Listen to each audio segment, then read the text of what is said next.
जय गुरुदेव। सभी सत्संगी प्रेमी ध्यान से सुने। आज की रात्रि परमार्थी श्रमदान सेवा गौशाला गोदाम के पीछे जाली लगाने की प्रारंभ हो चुकी है। आप लोग आकर के इस रात्रि परमार्थी श्रमदान सेवा का लाभ अवश्य ले लें। चलो प्रेमियों, जल्दी चलो, देर मत करो। अब मौसम ठीक है, आप अपनी ये सेवा पूरी करो। धूप में सेवा नहीं हो पाती, गर्मी भी ज़्यादा है, इसलिए रात्रि में सेवा आप सुचारू रूप से कर सकते हैं। चलो, कोई भी टेंट आउटी डेरों में नहीं रहेगा, तत्काल आइए आप और इसी सेवा में लग जाइए। चलो प्रेमियों, जल्दी चलो, देर मत करो, थोड़ा समय है। इस सेवा रात्रि परमार्थी सेवा का लाभ ले लो, क्योंकि ये सेवाएं बड़े भाग से मिलती, लोग दिन में नहीं कर पाते हैं, आपको तो रात में मिल रही है। इसलिए इस सेवा से प्रेमियों को चूकना नहीं चाहिए। जय गुरुदेव। जय। चलो जल्दी चलो, देर मत करो, आ जाओ, रात्रि परमार्थी श्रमदान सेवा में लग जाओ और इसका लाभ प्राप्त। तरह तरह की बीमारी, परेशानियां, दुख तकलीफ, लड़ाई झगड़े, ये परमार्थी श्रमदान सेवा से जाते हैं। एक डॉक्टर वैद्य हकीम दवाओं से नहीं जाते, क्योंकि ये रोग कर्म से आए। जब तक शरीर से आप कोई परमार्थी कर्म नहीं करोगे, कोई बीमारी जाने वाली नहीं। समझा करो बात को। जब जान जाओगे तो ये काम तुम्हारा सरल हो जाएगा, अन्यथा परेशानी उठाओगे, पैसा भी बर्बाद करोगे और कोई लाभ मिलने वाला नहीं। इसीलिए जीवों के दुख तकलीफ को देखकर ये रात्रि परमार्थी श्रमदान सेवा रखी गई है और इसका लाभ सब लोग ले सकते हैं। छोटे बड़े, गरीब अमीर, स्त्री पुरुष, बच्चे, सब इस सेवा में हिस्सा लेकर लाभ उठा सकते हैं। चलो प्रेमियों, जल्दी चलो, देर मत करो। देर करोगे तो सेवा से वंचित न जाओ, क्योंकि ये सेवा 10 बजे तक चलेगी, ताकि ठंडे में आपका काम भी हो जाए और सेवा का लाभ भी आप ले लो। आपको चूकना नहीं चाहिए। मैं तो यहीं आके बैठा हूँ और प्रेमियों की सेवा को देख रहा हूँ, कौन कैसी सेवा किस भाव में कर रहा है, क्योंकि भक्ति भाव से होती है, बिना भाव की भक्ति नहीं होती। इसलिए देखने पर पता चलेगा कि आपके भाव रात्रि परमार्थी श्रमदान सेवा के प्रति कैसे हैं। आप समर्पित हो कि नहीं हो, अंदर से तुम्हारे अंदर सेवा का भाव है कि नहीं है, उसी तरह का लाभ मिलेगा। अगर परमार्थी सेवा से चूक गए तो बीमारियां तुम्हारा घर नहीं छोड़ेंगी। कितनी तुम कोशिश कर लो, कितना पैसा खर्च करो, लेकिन बीमारी जाने वाली नहीं, क्योंकि कर्मा रोगाय, रोगाय भोगाय। कर्म से रोग आते हैं और उसका भुगतान करना पड़ता है। अगर परमार्थी सेवा में लगकर भुगतान करते हो तो सहज होगा, पैसा भी बच जाएगा, डॉक्टरों का दरवाजा नहीं खटखटाना पड़ेगा और परेशानियों से आप बच जाओगे। इसलिए सब सोच विचार कर प्रेमियों को परमार्थी लाभ देने के लिए ये रात्रि परमार्थी सेवा रखें।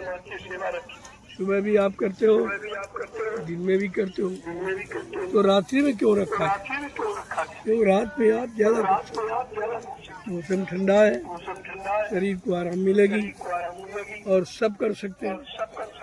किसी को किसी तरह का कोई बहाना नहीं इसमें, इसलिए तत्काल आप चलिए और ये 2-3 घंटों की सेवा है, इसे पूरा कर लीजिए। इसके बाद आपको प्रसाद वितरण कर दिया जाएगा। सब लाभ हैं आपके साथ, प्रसाद भी आपको मिलेगा, वो तो लाभ अलग है, और जो सेवा करोगे इसका लाभ अलग है। और कितने जन्मों का लादे बैठे हो, उसके भुगतान का ये कारण बना दिया गया। तो कई लाभ हैं, जब करोगे तो सारे लाभ तुम्हारे पास। अब गौशाले वाले तो फिर सेवा कर ही रहे हैं, भंडारे वाले सेवा कर ही रहे हैं, तो जहाँ जिसकी लगी वो तो कर ही रहा, लेकिन आप तो कोई सेवा नहीं कर रहे हो। और भंडारे की रोटी खाओगे तो फिर कर्जा बन जाएगा, बीमारियों से फुर्सत नहीं मिलेगी। आप पता नहीं कैसा अन्न किसने किस भाव में दिया है, उसको परमार्थी सम्मान सेवा करके ही खाओ, तो उसका कोई दोष नहीं लगेगा। जय गुरुदेव, जय गुरुदेव, जय गुरुदेव, जय गुरुदेव। लोगों, परमार्थी सम्मान सेवा वैसे तो विश्व में कहीं नहीं, कोई मिशन हो, धार्मिक हो, राजनीतिक हो, लेकिन इसके बारे में किसी को जानकारी नहीं है। ये परमार्थी सेवा क्या है, इसका लाभ क्या है, और ये संत महापुरुषों ने कलयुग के जीवों के लिए क्यों रखी। क्योंकि कलयुग का जीव कमजोर है और कोई साधना कर नहीं सकता। शरीर, तन और मन, इंद्रियां आपकी साधना करने योग्य नहीं है, इनमें शक्ति सामर्थ्य नहीं है, ये बहुत कमजोर है, बहुत गंदी है। लिहाजा लाभ तो आपको देना ही है, तो उसकी जगह लाभ देने के लिए ये परमार्थी सम्मान सेवा का आधार बना के रख दिया। अब आप इसको करके अपना लाभ ले लो, नहीं तो भजन का लाभ कोई दे नहीं सकता ऐसे, क्योंकि परमार्थी सेवा किसी को मालूम नहीं है, और कोई परमार्थी जानता नहीं है, और ना कोई कराता है, ना पहले किसी ने कराया, ना आज कोई करा रहा, और भविष्य में भी कोई करा नहीं पाएगा। इसलिए आपको जो मौका मिला है, आप बड़े भाग्यशाली हो।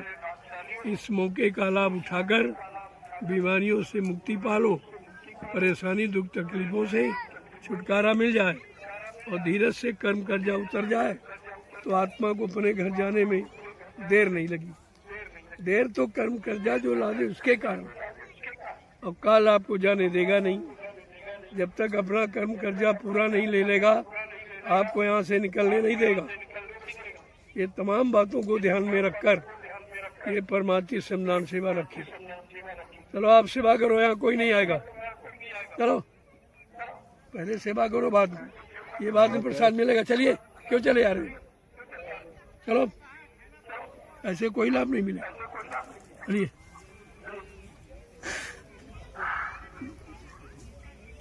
परमार्थी सम्मान सेवा करके जो प्रसाद लोगे वो प्रसाद बन जाएगा, ऐसे तो नाश्ता जलपान हो जाएगा।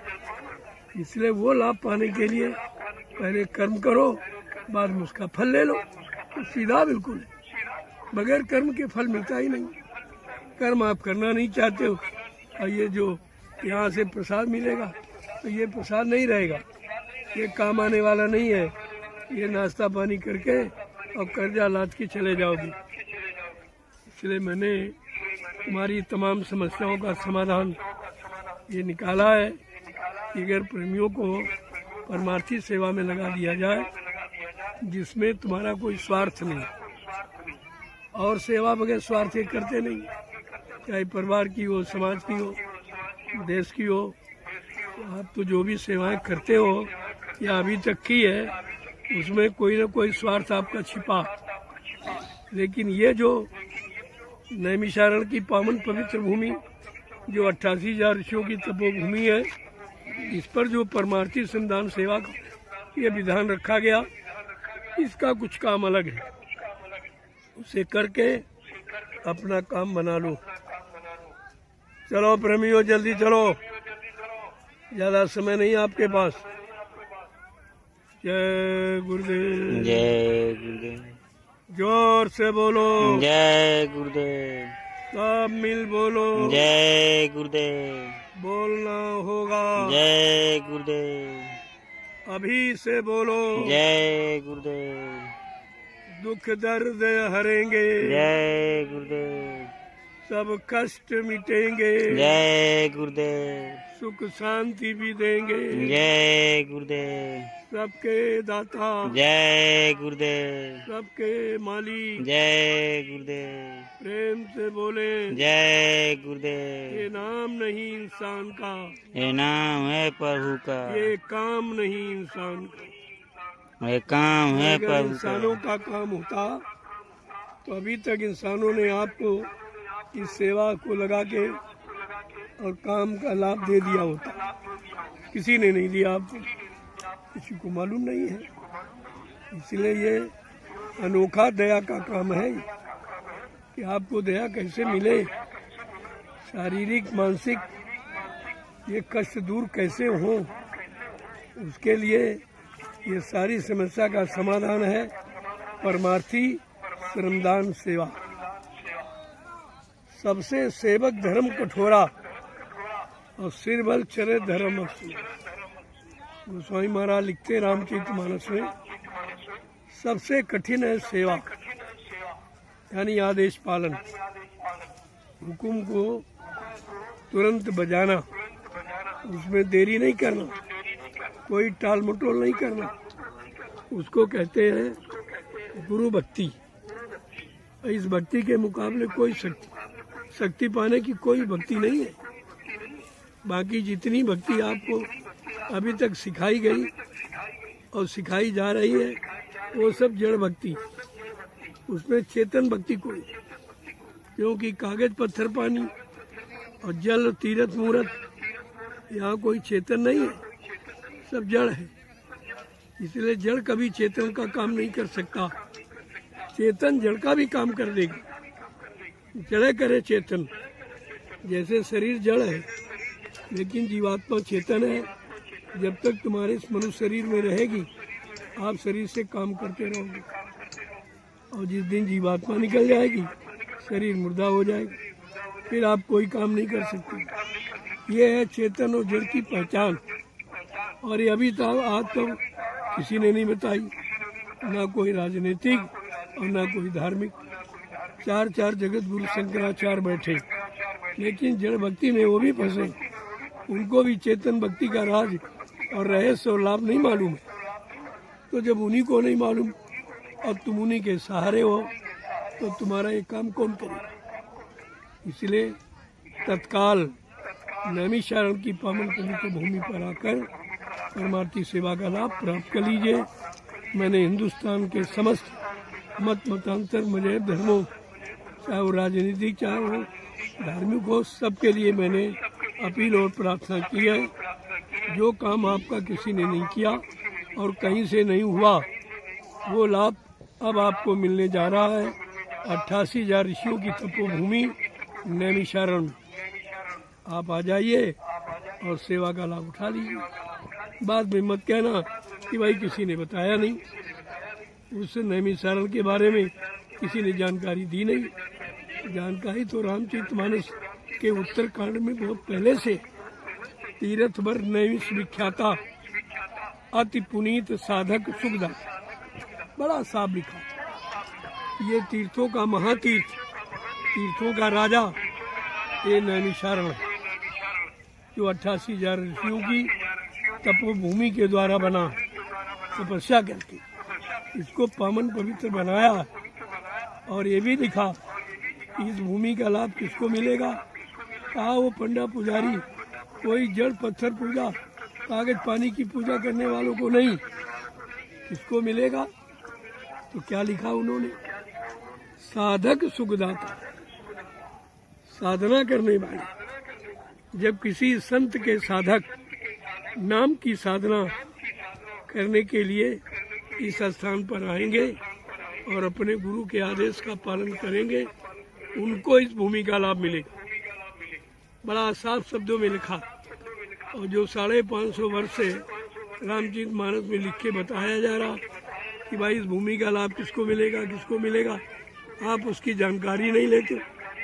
यहाँ सैकड़ों गांव बस गए इस भूमि पर, शहर कस्बे बढ़ गए, बस गए, लेकिन जो लाभ रामचरितमानस में लिखा वो किसी को नहीं मिला, क्योंकि आपने उन शब्दों को समझा नहीं जो संत वाणी गोस्वामी जी महाराज रामचरितमानस में जो लिखा है वो संत वाणी, ये किसी वक्ता प्रवक्ता की वाणी नहीं, ये किसी प्रवचन भाषण करने वाले की वाणी नहीं है।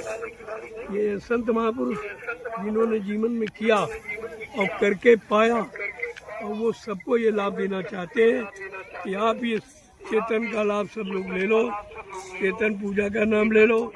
जब चेतन माने जो नाम जगाया जाता वो चेतन होता, और जो जगाया गया वो जड़ हो गया, क्योंकि जगाने वाला चला गया, वो नाम जड़ हो गया। अब उस नाम से तुम्हारा वर्तमान में कोई काम नहीं होगा, तुम्हें तो अपने समय का नाम चाहिए। तो इसलिए इस परमार्थी नाम सेवा का लाभ देने के लिए आपको लिए समय से जय गुरुदेव नाम प्रभु का, ये किसी आत्मा महात्मा आदमी इंसान का नहीं है, ये प्रभु का है, और प्रभु की सारी सत्ता है, और सारी सत्ता का मालिक प्रभु है। आज प्रभु का नाम आपको मिला है तो आप अपना लाभ उठा लो, और इस काल की सत्ता से आप अपने घर चले जाओ। इतना अच्छा सरल रास्ता। अब आप लोग जल्दी से इस सेवा में लग जाओ। देखो, बैठो उठो मत, यहाँ बैठने का लाभ नहीं है, लाभ है सेवा करने का। तुमको हम तो गए थे वहाँ, तो आने का लाभ नहीं, बैठने का लाभ नहीं है, करने का लाभ। अरे कुछ ना कुछ कर ही सकते, नहीं तो इनको कुछ सामान पकड़ाओ, कुछ जाली पकड़ के खड़े हो जाओ, थोड़ा खिंचाव कर दो, तुम्हारी भी सेवा शामिल हो जाएगी। और बैठे रहने पर कोई लाभ नहीं मिलेगा। जय गुरुदेव, जय गुरुदेव, जय गुरुदेव, जय गुरुदेव। जल्दी से लग जाओ ताकि समय से आपको सेवा का प्रसाद भी मिल जाए। ये प्रसाद आशीर्वाद है, और आशीर्वाद कब मिलता है? जब आप दूर से प्रणाम करो, नजदीक नहीं, छू के नहीं। ये छूना प्रणाम नहीं है, प्रणाम का प्रणाम होता आशीर्वाद। अगर आशीर्वाद चाहते हो तो दूर से रह के, तुम जहाँ सेवा कर रहे हो वहीं से प्रणाम करो, तुम्हारा स्वीकार हो जाएगा। आपको लाभ चाहिए, नजदीकी दूरी कुछ नहीं, दूर से भी लाभ मिल जाएगा। जहाँ सेवा आप करोगे वहीं लाभ तुम्हारे पास भेज दिया जाएगा। दया वहीं रहती है जहाँ प्रेमी सेवा करता है, उस सेवा में दया है। पास में रहने में, पास बैठने में दया नहीं है। अभी तक आपने समझा नहीं। मैंने बराबर ये 12 बरस से लगातार आपको समझा रहा हूँ। मैं आपको प्रणाम करता हूँ, आपको कोई धरती पर प्रणाम नहीं करता। किसी ने प्रणाम किया ही नहीं तुमको, क्योंकि प्रणाम का प्रणाम ये जानते नहीं है। तो ये तब तुम इसी छुआछूत में पड़ गए, कहीं पत्थर को छूने रहे, कहीं कागज मूर्ति, कहीं तीरथ मूर्त, कहीं आनी पानी। ये जड़ है, इसमें कोई काम नहीं होगा। यहाँ से कोई काम होने वाला नहीं, और यहाँ इनमें कोई काम करने वाला बैठा भी नहीं। आपको चाहिए कि कोई मौजूद है कि नहीं है, इसीलिए लिख के बताया गया, जहाँ बेदर्द हाकिम वहाँ फरियाद क्या था। और तुम्हारी फरियाद कहीं पत्थर के सामने खड़े हो, कहीं कागज कैलेंडर, कहीं तीरथ मूर्त, कहीं पानी, और ये तीनों में कोई नहीं है, तो फरियाद तुम्हारी सुनेगा कौन? और सुनकर तुम्हारा कष्ट दूर कौन करेगा? इतनी छोटी बात अभी तक नहीं समझ पाए, और 3 युग निकल गए लेकिन समझ नहीं आई, और सब उसी जड़ पूजा में फंस के रह गए हैं। क्या राजा, क्या प्रजा, क्या धर्माचार, सब उसी जड़ पूजा में फंसे। जब इनकी समझ में नहीं आ रहा तो ये लोगों को मार्गदर्शन क्या करेंगे? जब चेतन ज्ञान इनके पास नहीं है, चेतन भक्ति इन्होंने की नहीं है, तो ये चेतन भक्ति का उपदेश कैसे करेंगे? नवधा भक्ति जो रामचरितमानस में संत गोस्वामी जी महाराज ने लिखा कि भगवान राम ने सबरी को नवधा भक्ति, नवधा भक्ति का मतलब चेतन भक्ति, जो शरीर में 9 द्वार आपके, इन 9 द्वारों को शुद्ध पाक साफ निर्मल कैसे करोगे, तब भक्ति। भक्ति गंदगी में नहीं। यहाँ शराब पी रहे भक्ति भी कर रहे, झूठ बोलते हैं, छल कपट बेईमानी करते, मुर्दा मांस खाते, चोरी डकैती कत्ल बलात्कार करते, घूस रिश्वत में जीवन बिता रहे, इनकी कौन सी भक्ति स्वीकार होगी? इतना भी आप नहीं समझ पाए। जिस भक्ति का कोई लाभ नहीं, उसी में तुम जुटे पड़े हो। इसलिए समय से जागो, समय से चातो, क्योंकि कलयुग है। कलयुग की साधना, कलयुग की पूजा और कलयुग का ज्ञान और कलयुग का जगाया नाम, ये सब अलग है। हर युग का अलग है, तो कलयुग का भी अलग है। जैसे सतयुग का हरि नाम, त्रेता का राम नाम, द्वापर का कृष्ण नाम, ऐसे कलयुग का गुरु नाम है। इसमें कोई भूल भ्रम की बात नहीं है, कोई शंका संदेह की बात नहीं। युग के अनुसार नाम बदलता रहता है और बगैर नाम के काम होता नहीं। आप पिछले नामों को दोहराकर वर्तमान में अपना कोई काम नहीं करा सकते, कि वो करने वाले चले गए, अब वो तुम्हारा काम नहीं करेंगे, न तुम्हारा काम करने के लिए आएंगे। तुम्हारा काम करने के लिए समय से कोई शक्ति मानव शरीर में फिर आ जाएगी। इस बात को क्यों बोलते? जय गुरुदेव, जय गुरुदेव, जय गुरुदेव, जय गुरुदेव। चलो प्रेमियों, जल्दी से, अब देर मत करो, कोई न कोई सेवा में लग जाओ। कुछ न तो खड़े रहो वहीं, तभी आपकी उपस्थिति मान ली जाएगी कि आप सेवा में तैनात रहे। और इधर उधर बैठकर समय निकालने में सेवा का लाभ नहीं मिलेगा, बिल्कुल स्पष्ट है यहाँ से। जय गुरुदेव, जय गुरुदेव।